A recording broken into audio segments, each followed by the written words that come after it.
this right. Yeah, there we go. Charlemagne, we live? Okay, so this is my first live stream on my channel, and this is Just Ask Me. Normally, I uploaded these videos way back in the day when I started my YouTube channel, and basically, this was a series of stuff that if people want to ask me something, I will answer and will respond to their questions on videos dedicated like this. Now, I haven't done one of these in a minute now. For those who's going to see the re-air, I didn't advertise this, so of course it's not going to be a lot of people watching this particular live stream, but we're going to be talking about certain things. Someone commented on one of my videos about Chris Paul and why I viewed it not a good look for Chris Paul or the San Antonio Spurs. And a lot of people say, this one particular person said, do you even watch the games? Okay. Why would you say something like that? Chris Paul, when you're talking about him behind the arc, he's 40% of a three-point shooter. Okay. Now, let's get into this. And which, by the way, not only I watch the games, but I have a season pass to the Memphis Grizzlies. So I thoroughly have witnessed Chris Paul, not only on television, but I have seen him live in person. I think Chris Paul is a good dude. He's a good guy. He's an outstanding gentleman. He really do care about things outside the basketball world, and he gained awareness for social issues that need to be addressed. But however, what I'm about to say is this is not an indictment on Chris Paul. This is not an attack on Chris Paul. This is just simply, I'm sharing you guys my opinion on the recent articles that suggested that Chris Paul could land with the San Antonio Spurs. Okay. Now, when I talked about the article, which, by the way, the article was reported by ESPN.com, BleachReport.com. I talked about the article in general, and I shared and I weighed in my opinions. And to me, I don't think this is a good fit for either Chris Paul or the San Antonio Spurs. Okay. Chris Paul is a traditional point guard. Okay. Chris Paul is cut from the same mold and the same cloth like a Isaiah Thomas back in the day. The old school point guards, John Stockton, just to name a few. All right. That's the type of individual, that's the type of brother Chris Paul is. All right. Now, what I'm about to say is, let's make sure y'all can hear me. Hold up. Oops. I don't think a lot of y'all heard me. I'm sorry about that. Let's start all over.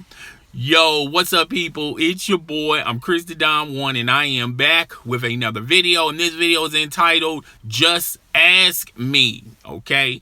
And basically what these videos are about are people that comment on a couple of my videos down below, and I respond to their questions. Now, if you have a question for me, just use the hashtag Just Ask Me, and I will reply to your questions on a live stream such as this. Okay. Now, this video is not going to get a lot of live stream views because I did not advertise that I was going to do a live stream. Okay. Now, a person in the comment section was commenting about my about an article that was reported by Bleacher Report, ESPN.com. I think it was like 2 weeks ago, talking about the noise and the hype surrounding Chris Paul to the Spurs. Now, I talked about the article, And I talked about if Chris Paul stays with the LA Clippers, he will get a $200 million extension. That is a lot of Benjamins, okay? And I also said that the San Antonio Spurs will give him less if he goes to the San Antonio Spurs if they give him a max offer, okay? And I also stated in that video how this is really not a good look or a good move for not only the San Antonio Spurs, but Chris Paul. Now, what I'm about to say is, before I get into it and before I break it down, sorry about the light in the background, as far as Chris Paul goes, he's an outstanding gentleman. He's a good guy. He's a great father. He's a great dad. He really addresses social things that affect,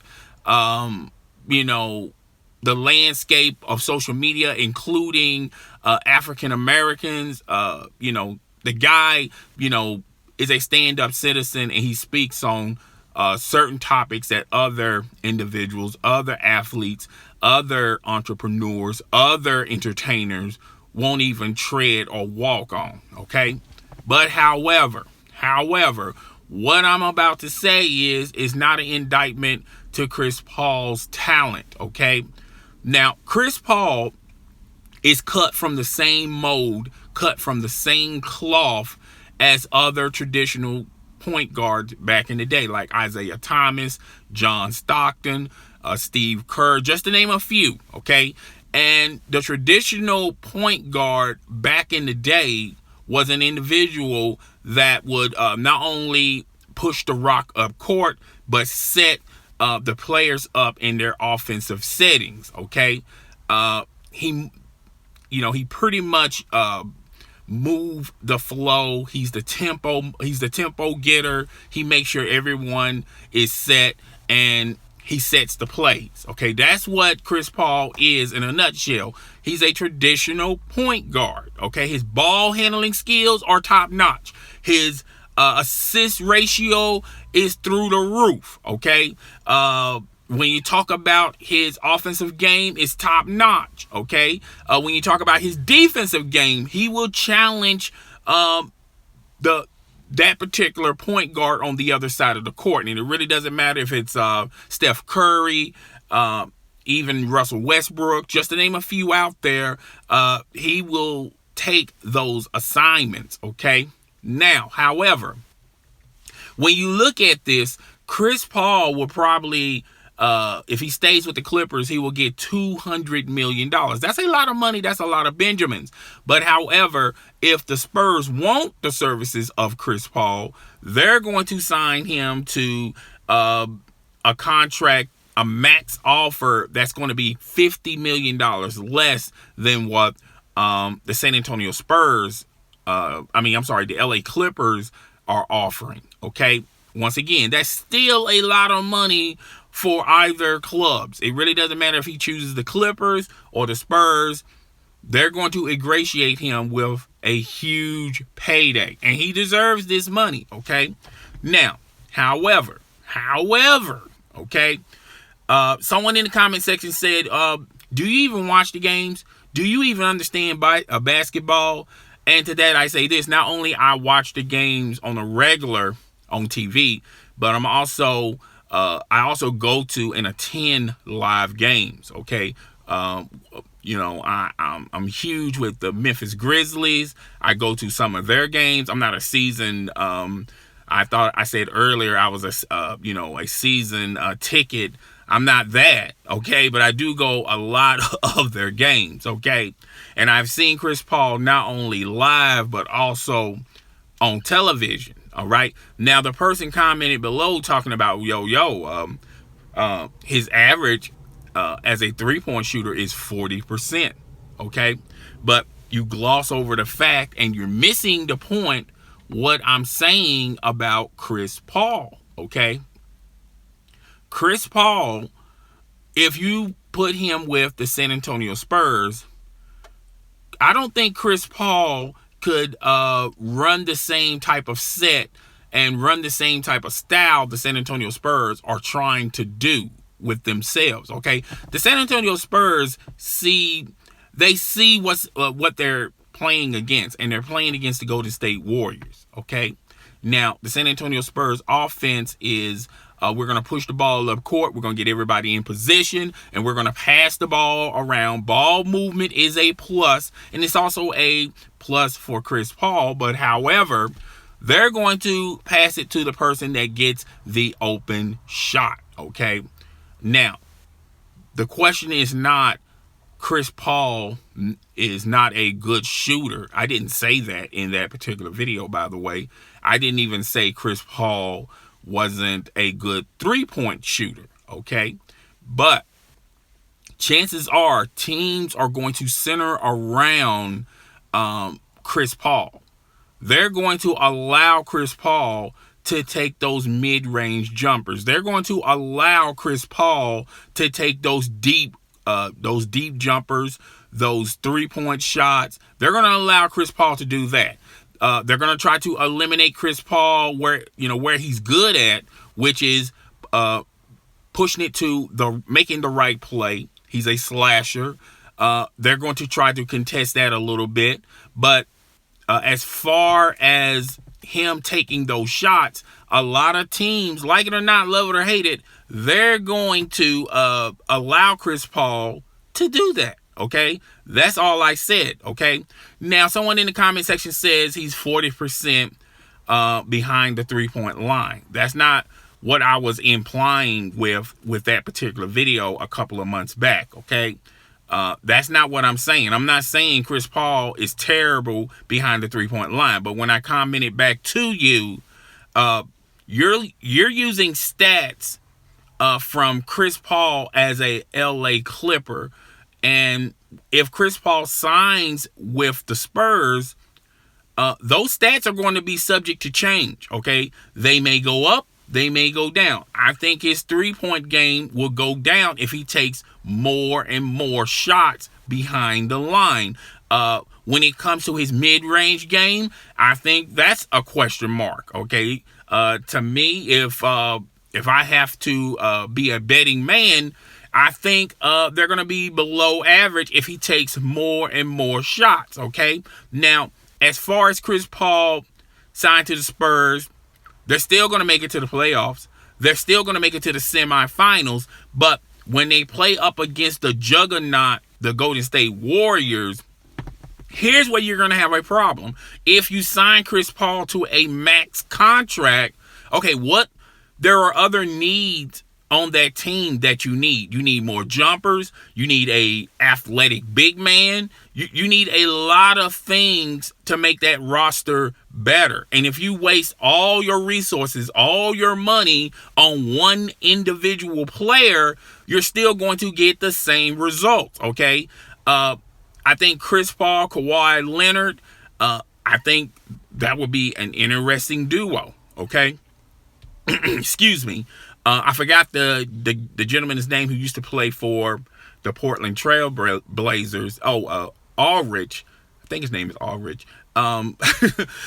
As far as him, I think having Chris Paul on his squad will, he will feel a relief because now the pressure is not going to be on him. He just does his stats and call it a day. But at the end of the day, you need more if you want to beat the Golden State Warriors. The Golden State Warriors have 4 all-stars that can start on any squad in the NBA landscape.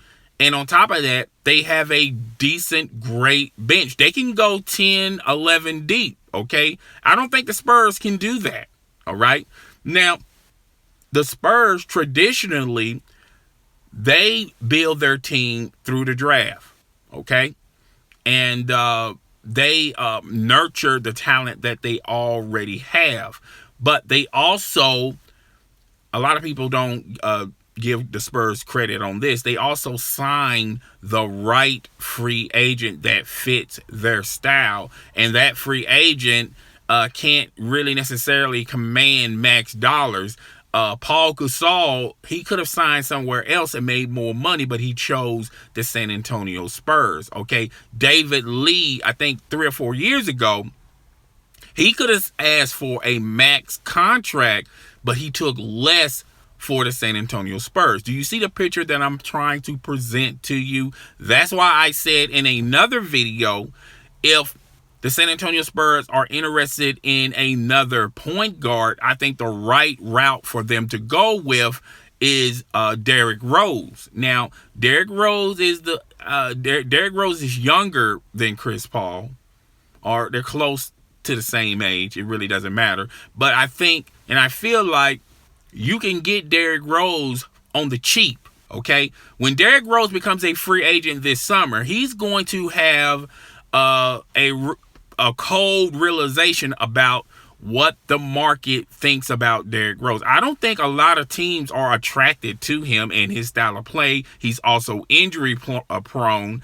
and a lot of teams, and a lot of GMs, a lot of scouts are going to come to him like, yo, we don't see you as a starter, but we see you as an individual that can probably come off the bench, maybe start a few games. We don't put a lot of time. We don't have you on the court that much, and maybe, just maybe, you can play throughout the season.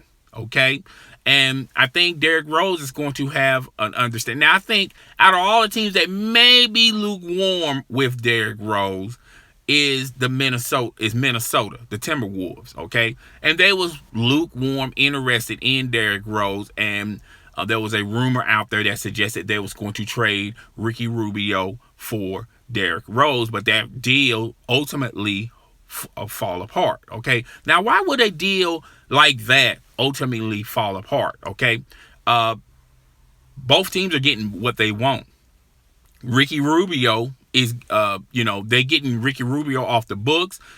Minnesota has lost faith on Ricky Rubio. Okay, and Derrick Rose, it seemed like the Knicks lost interest and lost faith in Derrick Rose. Okay, so swapping those two players, maybe those two players in a new environment, may be beneficial for those teams. Why did that deal fall apart? Okay, one could assume, like myself, I think the real reason why that deal fell apart was the following.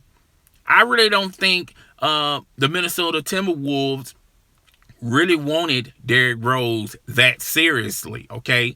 And as far as the New York Knicks go, they're looking at Ricky Rubio going like, yeah, we're getting a younger player, but when you look at his talent and when you look at his game really don't fit what we're trying to run here, and that's the triangle. If you're trying to push the triangle to the New York Knicks, you're going to need ball movement, but you're gonna need players that can shoot behind, that can shoot those jumpers, those threes, that can pound and slash defenders down low. I think Ricky Rubio got that aspect of the game as a slasher, but his shooting ability is questionable. Okay, can we at least agree on that? And I think ultimately that's the reason why that deal fell apart. Okay, now let's get back to the San Antonio Spurs. Why all this is important to the San Antonio Spurs? I think if the San Antonio Spurs want another point guard, I think Derrick Rose is that type of person. You can get him on the cheap. All right, now as far as, and plus, by getting him on the cheap, you also have some remaining money that you can make the team better, plus the draft. Okay, so now you're setting your team up in a situation now. Okay, now we got more players on the squad. Okay, now we can become a little bit more deeper when we ultimately play the Golden State Warriors. Okay, now why do I say Derrick Rose adding another point guard? What happened to Tony Parker? I don't think Tony Parker is going to retire. Okay, that's another part of that Chris Paul thing that I wasn't too sure about. I don't think they're going to get Chris Paul if, to max Chris Paul out. The only way they was going to be able to do that was to say to themselves, okay, then that means Tony Parker is going to retire. All this weighed on whether or not Tony Parker was going to retire. And I don't think Tony Parker is going to retire on that note. So you got Tony Parker on the books. And if you keep Tony Parker on the books, there's no way on earth you can have Tony Parker and a max Chris Paul contract. Unless Chris Paul is coming to the Spurs on the cheap. And Chris Paul loves his money. All right. Chris Paul is not going to reject $200 million and continue being the man for the Clippers to take less for the Spurs, and you may have the same results. Okay? What do I mean by the same results? It really doesn't matter if Chris Paul stays with the Clippers or if he stays with the Spurs. Both of those situations are going to max him out. And if they max him out, how they're going to make the team better. Okay? They're at the end of the salary cap. Those two organizations are not known for going over the salary cap. If he stays with the Clippers, chances are the Clippers are going to probably move or push your boy Griffin. He's also a free agent. I forgot about that. Excuse me, y'all.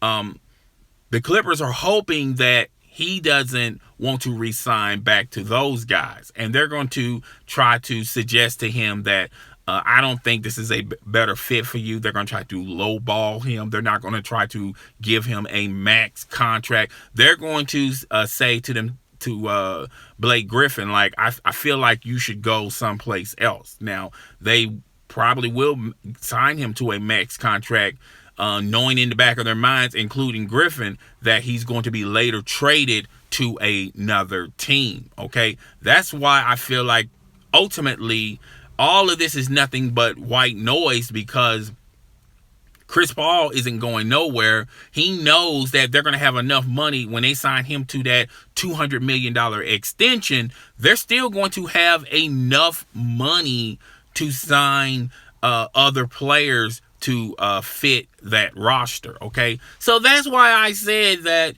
I don't think Chris Paul, that report, I don't think that makes good sense as a basketball decision and as a financial decision. Okay, even if the Clippers or the Spurs sign Chris Paul, at the end of the day, they still need to add more talent, because they know in the back of their minds that they're going to be facing the Golden State Warriors, and that juggernaut is not going to be slowing down anytime soon. They're still going to have those 4 top players, and that roster is pretty deep, okay? They can go 10, maybe 11 deep. I think 10 deep. I think 10 deep is a good look. And I just don't think the Spurs, as of right now, can do that. I definitely know that the Clippers cannot do that right now. So we're all going to have to wait and see. I'm just letting you guys know, ultimately, the prime players, they're not going to take anything less to go to a team that already has a superstar and try to form a super team by taking less money. Chris Paul's not going to do that. Paul George definitely not going to do that. A lot of people are throwing those rumors out again that Paul George may be interested. I think Paul George would be interested in going to the Cleveland Cavaliers, and I don't see that as well. Okay, and I'll talk about that a little bit later. But guys, tell me what you think about this live stream. Rate, comment, subscribe. I'm gonna have more live streams soon. I just don't know when. It's your boy. I'm Chris the Don One, and I am out. Deuces.